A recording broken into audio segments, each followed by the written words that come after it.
Y bueno, tantas cosas que la palabra de Dios lo ha dicho. Pero Dios no creó el mal. El mal es la consecuencia de la desobediencia del hombre por darle lugar al enemigo a nuestras almas. Dios siempre ha querido el bien de nosotros, el bien de todo hombre y toda mujer que la ha creado. Dios es bueno, Dios es benigno, y aún en medio de esas catástrofes naturales podemos ver la mano de Dios obrando milagros. Y qué importante es que la iglesia de Dios termine este 2021, pero comience un 2022 pidiéndole al Señor ser lleno del Espíritu Santo, ser lleno de la presencia de Dios. Y allí en Hechos, capítulo 2, capítulo 1, versículo 14, 13 y 14, y luego el capítulo 2, nos habla cómo estos hombres y mujeres que fueron discípulos, primeramente discipulados por Jesucristo, y luego fueron enviados a predicar el Evangelio, fueron apóstoles, porque apóstol significa enviado, un misionero enviado a predicar. Como estos hombres que antes eran un poco difíciles en sus temperamentos, en sus caracteres, ¿verdad? A veces, como hemos visto en 12 discípulos, a veces hasta algunos de ellos interesados, algunos de ellos desconfiados. Como el apóstol Pedro, por ejemplo, un día se le paró a Jesús y le dijo: bueno, nosotros lo hemos dejado todo por seguirte a ti, ¿qué nos darás? ¿Qué nos darás a cambio? Y se asombraban los hermanos de estudio bíblico porque decían: wow, qué interesado Pedro, pero ¿cuántas veces, hermano, usted ha querido hacer trueque con Dios? Usted dice: yo le doy esto si Dios me da esto. Y la verdad, hermano, que no se puede negociar con Dios. Todo lo que tenemos es por su gracia, su beneficio, su favor, y no nos merecemos nada. Pero Dios le ha complacido darnos todo. Mayor ejemplo de darlo dio Dios, dando a su Hijo por amor nuestro, a favor de nuestras vidas. Entonces vemos a un Pedro diciendo: a ver, nosotros dejamos todo, ¿qué nos vas a dar? Y Jesús le dijo: bueno, no hay quien haya dejado madre, padre, casa, bienes en esta tierra, que no obtenga mucho más en el siglo venidero y la vida eterna. O a veces vemos a los discípulos Juan y Jacobo metiendo a su madre en el medio y diciéndole, metieron a la madre en el río, mire usted. Le dijeron a la madre: anda a decirle a Jesús quién va a ser el primero de nosotros allá en el reino, que uno se siente a la derecha y el otro a la izquierda. Querían posición, a ver qué posición ministerial les iba a tocar. Y allá se metió la madre a decirle a Jesús: quiero que en tu reino uno de mis hijos esté a la derecha, el otro a la izquierda. Y Jesús le dijo: eso no está en mí en darlo. Eso ya está designado quiénes son los que van a ocupar esos lugares. Muchas veces en la iglesia, ¿verdad? Mucha gente quiere posición, y si no tiene posición, se manda a mudar. Pero hermano, el que hace el llamamiento es Dios, no nosotros. El que establece en los ministerios es Dios, no nosotros. El que capacita es Él. Entonces todos estos hombres y mujeres, dice que luego que Jesús resucitó y luego que Él estuvo allí con ellos compartiendo varios días, Jesús ascendió al monte y usted ya sabe que les dio la gran comisión, ¿no? Ir por todo el mundo, predicar el evangelio a toda criatura. El que creyere y fuere bautizado será salvo, y el que no creyere será condenado. Sanar de enfermos, liberar a los cautivos. Y luego que el Señor asciende a la nube, les dice: pero antes de hacer todo eso, ahora vayan a Jerusalén y esperen allí todos juntos, hasta que sean revestidos de poder desde lo alto. Porque el Señor necesitaba que estos hombres, que antes habían sido complicados dentro del ministerio terrenal de Jesús, pudieran recibir la presencia y el poder de la tercera persona de la Trinidad, el Espíritu Santo, y fueran totalmente cambiados y nunca más fueran los mismos. Y dice así la Escritura en capítulo 1 de Hechos, versículos 13 y 14, dice: y entrados subieron al aposento alto donde moraban Pedro y Jacobo, Juan, Andrés, Felipe, Tomás, Bartolomé, Mateo, Jacobo, hijo de Alfeo, Simón el celote y Judas, hermano Jacobo. Todos estos perseveraban unánimes en oración y ruego con las mujeres y con María, la madre de Jesús, con sus hermanos. Capítulo 2. Cuando llegó el día de Pentecostés, estaban todos unánimes juntos. Y de repente vino del cielo un estruendo como de un viento recio que soplaba, el cual llenó toda la casa donde estaban sentados. Y se les aparecieron lenguas repartidas como de fuego, asentándose sobre cada uno de ellos. Y fueron todos llenos del Espíritu Santo. Diga conmigo, fueron todos llenos del Espíritu Santo. Y comenzaron a hablar en otras lenguas, según el Espíritu le daba que hablasen. Moraban entonces en Jerusalén judíos varones piadosos de todas las naciones bajo el cielo. Y hecho este estruendo, se juntó la multitud y estaban confusos, porque cada uno les oía hablar en su propia lengua. Y estaban atónitos y maravillados, diciendo: mirad, ¿no son galileos todos estos que hablan? ¿Cómo pues les oímos nosotros hablar cada uno en nuestra lengua en la que hemos nacido? Partos, medos, elamitas y los que habitaron en Mesopotamia, en Judea, en Capadocia, en el Ponto, en Asia, en Frigia y en Panfilia, en Egipto y en las regiones de África, más allá de Cirene, y romanos aquí residentes, tanto judíos como prosélitos, cretenses y árabes, les oímos hablar en nuestras lenguas las maravillas de Dios. Y estaban todos atónitos y perplejos, diciéndose unos a otros: ¿qué quiere decir esto? Mas otros burlándose decían: estos están llenos de mosto. Qué maravilloso el derramamiento del Espíritu Santo para testimonio de los gentiles. Porque dice que justo en ese momento Dios había permitido, por los festejos que había, por las celebraciones que había, que hubieran personas de diferentes lugares, con diferentes idiomas. Que cuando el Espíritu Santo se derramó sobre los apóstoles, ellos comenzaron a hablar en árabe, comenzaron a hablar en griego, comenzaron a hablar en otros idiomas, que acá lo está detallando la Escritura, para que nosotros tengamos idea cómo esos hombres del vulgo, como le decían algunos, hombres que eran sin letra, porque supuestamente para algunos de ellos no era preparado académicamente, otros sí, pero cómo se habían vuelto bilingües,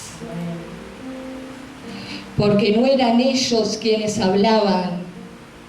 Quien hablaba a través de ello era el Espíritu Santo de Dios, dando testimonio que había llegado para cambiar la historia de la humanidad.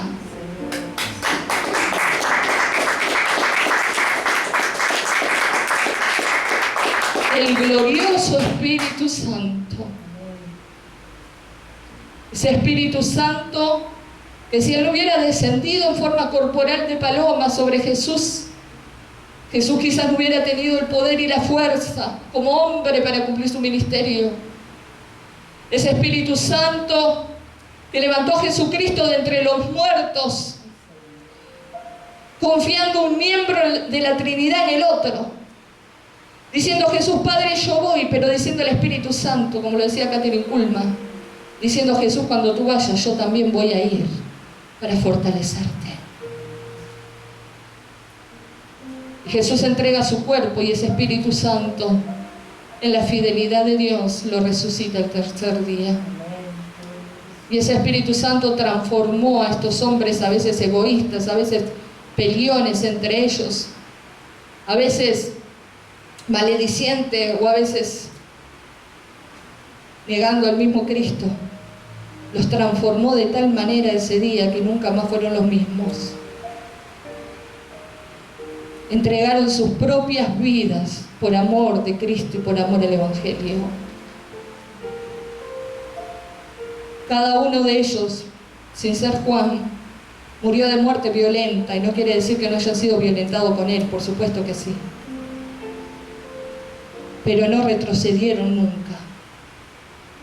Por eso lo que necesita el cristiano de hoy, la iglesia de hoy, es la llenura del Espíritu Santo.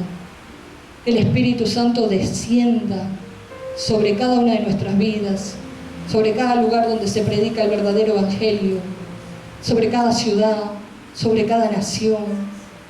Que aquellos que hemos creído en el mensaje del evangelio, que es el poder de Dios para transformar las vidas, podamos llenarnos cada día del Espíritu Santo para hacer cosas que ojo no vio ni oído yo. Y dice aquí la palabra, y esto me gusta mucho a mí también, que dice que todos ellos estaban ¿cómo? Estaban juntos, unánime y en oración. Con las mujeres también, porque Dios no hace excepción de personas. Estaban los hombres, estaban las mujeres. Pero mucha gente quizás está junta en un lugar, pero cada cual está en lo suyo, cada cual está distraído, porque juntos no se trata de meter gente dentro de un local. Dice que ellos estaban sí dentro del aposento, pero también estaban unánimes. ¿Qué quiere decir eso? Que tenían una misma mente, un solo corazón, un solo propósito, una sola meta. Y era esperar el Espíritu Santo y exaltar el nombre de Jesús. Un mismo sentir, como dice mi hermano allá. ¿De qué me sirve a mí tener 5.000 personas si cada uno de ellos no tiene comunión con el Espíritu Santo y cada cual está pensando en lo suyo? Prefiero tener 3, porque Jesús dijo, donde hay 2 o 3 reunidos en mi nombre. Prefiero tener 5, pero dicen, acá o reinamos todos o morimos todos. Pero estamos en un mismo sentir, espalda con espalda, codo con codo, hombro con hombro, llevando todo adelante para la gloria de Dios Padre. Porque allí derrama el Señor salvación, bendición y vida eterna. Por eso el Espíritu Santo se derramó. Porque no solo estaban juntos, estaban unánimes, en un mismo sentir. Sin celos, sin competencia, sin egoísmo, sin envidia. Sin ver quién cantaba mejor o cantaba peor. Sin ver quién oraba mejor o quién oraba peor. Para Dios todos somos iguales y todo es bienvenido para Dios. Tu alabanza, tu oración. Todos somos importantes para nuestro Dios, porque somos los receptores del amor de Dios desde que estamos en el vientre de nuestra madre. A mí me encanta David, dice, mi embrión vieron tus ojos, formándome en el vientre de mi madre. Qué maravilloso saber que un día nosotros en ese vientre vimos los ojos de las manos de Dios formándonos, ayudándonos a venir a este mundo. Porque Satanás, el enemigo de nuestra alma, busca nuestra destrucción desde el día que somos concebidos. Desde el día que fuimos concebidos, él busca destruirnos. Y si dice el capítulo 12 de Apocalipsis, que el dragón se para delante de la mujer para devorar a su hijo, ni bien nazca. Hoy y en la historia de la humanidad, ¿cuántos niños no han logrado nacer porque han sido muertos dentro del vientre de su madre?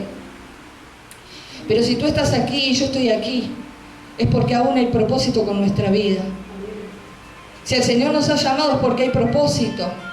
Si el Señor nos ha mantenido con vida es porque aún hay propósito.